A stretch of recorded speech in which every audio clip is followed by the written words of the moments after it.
Hello lovely hearts, welcome back to my YouTube channel. අද මම ඔයාලට අරගෙන ඉන්නේ මගේ නග කෙනෙක් අහලා තිබුණා මගේ ෂෝට් නෝට් ගැන වීඩියෝ එකක් ගේන්න කියලා. ඉතින් ඒ වීඩියෝ එක තමයි අද මම ඔයාලට අරන් එන්නේ. ඉතින් මම මුලින්ම කියන්න ඕනේ සබ්ජෙක්ට් තුන ගත්තොත් සබ්ජෙක්ට් තුනටම එකම විදිය ගැලපෙන්නේ නැහැ. ගොඩක් වෙලාවට සබ්ජෙක්ට් තුන යන්න ඕනේ තුන් විදිහකට. සමහර අවස්ථාවල සබ්ජෙක්ට් තුන එක වගේ එක විදිහට ෂෝට් නෝට් ගන්න පුළුවන් වෙන්න පුළුවන්. හැබැයි ගොඩක් වෙලාවට සබ්ජෙක්ට් තුනට අපිට ටෙක්නික්ස් තුනක් පාවිච්චි කරන්න සිද්ධ වෙනවා. මොකද එකිනෙකට වෙනස් දේවල් තමයි එක එක සබ්ජෙක්ට් ඇතුළේ තියෙන්නේ. අපි මුලින්ම කතා කරමු ජෝග්‍රෆි ගැන. ජෝග්‍රෆි වල සබ්ජෙක්ට් තුනක් තියෙනවානේ.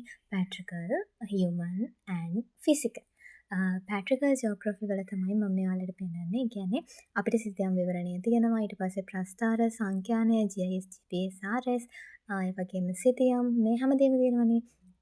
පැට්‍රිකල් එකේ ලියන කොටසේ එතකොට ඒකට අදාළව සිතියම් විවරණ, ප්‍රස්ථාර, සංඛ්‍යානය මේ වගේ ප්‍රශ්නවලින් පාස් පේපර්ස් ප්‍රශ්න අරගෙන දැන් ප්‍රස්ථාර ගත්තොත් ඒ හැම ප්‍රස්ථාර වර්ගයක්ම සිතියම් විවරණ ගත්තොත් සිතියම් විවරණ වල අහලා තියෙන හැම ප්‍රශ්නයක්ම කවර් වෙන විදිහට ෂෝට් නෝට් එකක් නෙමෙයි අතරම නෝට් එකකුත් නෙමෙයි ඒ අතරමැද ලක්ෂණයක් වගේ තමයි හරියට නිකන් ගැමලික කලාපයක් වගේ. උදාහරණයක් විදිහට කියනවා නම් ප්‍රස්ථාර වර්ග ටික සේරම ගන්න.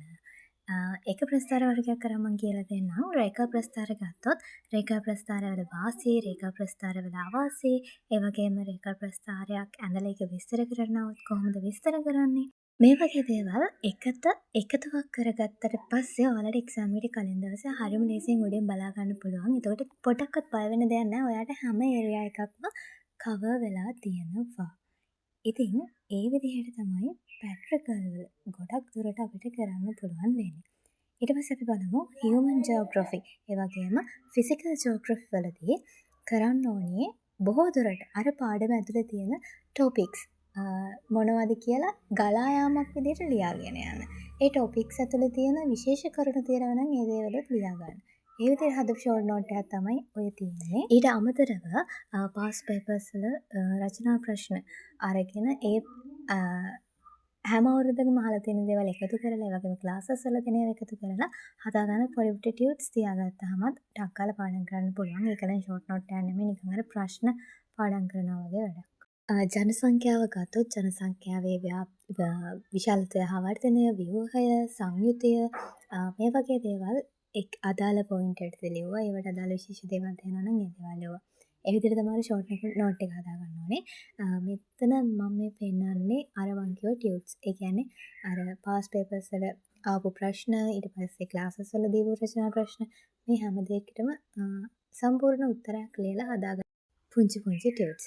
ඒ වගේම තව කොටසක් තියෙනවා ජියෝග්‍රෆි වල. ඒ තමයි පැට්‍රිකල් පේපර් එකේ එන සිතියම්. සිතියම් වල ලකුණු 10ක් හම්බ වෙනවා. එතකොට ඒක ලොකු ලකුණු ප්‍රමාණයක්. ඒකෙදී අපිට කරන්න පුළුවන් දෙයක් තමයි දැන් මම මේක නම් කලින් වීඩියෝ එකක් කියලා තියෙනවා. ඒ කියන්නේ මේ හෙට අනිත් එක්සෑම් තියෙන නම් ටිකක් අමාරුයි. 27 ලෙවල් කරන 28 ලෙවල් කරන නම් කෙනෙක්ට මම කනෙක්ට් කරන්න පුළුවන්. ඒ වගේම O level ජියෝග්‍රෆි කරන කෙනෙක්ට උනත් මේක කරන්න පුළුවන්. අර ලෝකයේ තියෙන ප්‍රධාන ගංගා, ප්‍රධාන කඳුවැටේ, කාන්තාර මේ වගේ දේවල් එකම තැනකට එකතු කරලා පොතක් හදාගන්න.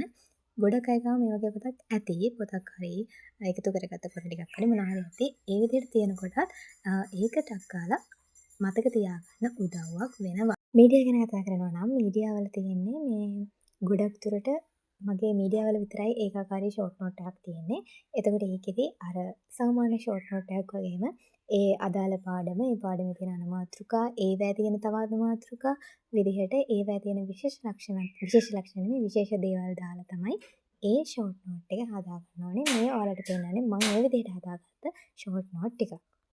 ලොජික් වල ලොජික් කොටසට ගොඩක්ම කරන්න පුළුවන් මේ විදිහ. ඒ කියන්නේ මට සෙට් වෙන විදිහ තමයි මේක. ඒ කියන්නේ ලොජික් පාඩම් වල අදාළ සූත්‍ර ඒ වගේ මේවට එක උදාහරණ ගොඩක් දාන්න නැතුව මොකක් හරි එක උදාහරණයක් දාලා මේ විදිහට ලොජික් කොටසේ තියෙන ෂෝට් නෝට් ටික හදාගන්න. ඊළඟට ලොජික් වල තියෙන තව පාඩයක් තමයි සයන්ටිෆික් මෙතඩ් කියලා කියන්නේ. ඒකේ තනිකරම තියරි කොටසනේ තියෙන්නේ. එතකොට අපිට ඒක සම්පූර්ණයෙන්ම ෂෝට් නෝට් ගන්න අමාරුයි. එතකොට ඒකෙදි කරන්න පුළුවන් එකම දේ අර කලින් ජෝග්‍රෆි වල කළා වගේ ඒ සයන්ටිෆික් වලට අදාළ පොයින්ට්ස් සහ ඒවැ තියෙන විශේෂ දේවල් විශේෂ කරුණු එකට එකතුවක් විදිහට ලියා ගන්න එක. මයින්ඩ් මැප් ක්‍රමයක් මේකට ගොඩක් දුරට හරියනවා. ඔයාලත් මේ වගේ ස්ටඩි ව්ලොග්ස් බලන්න කැමති නම් සබ්ස්ක්‍රයිබ් කරලා එකතු වෙන්න. ලස්සන කමෙන්ට් එකක් දාගෙන යන්නත් අමතක කරන්න එපා. එහෙනම් ඔයාලා හැමෝගෙම හීනවලට යන පාර හැමදාම තාලකමත් වෙන්න කියලා මම ප්‍රාර්ථනා කරනවා.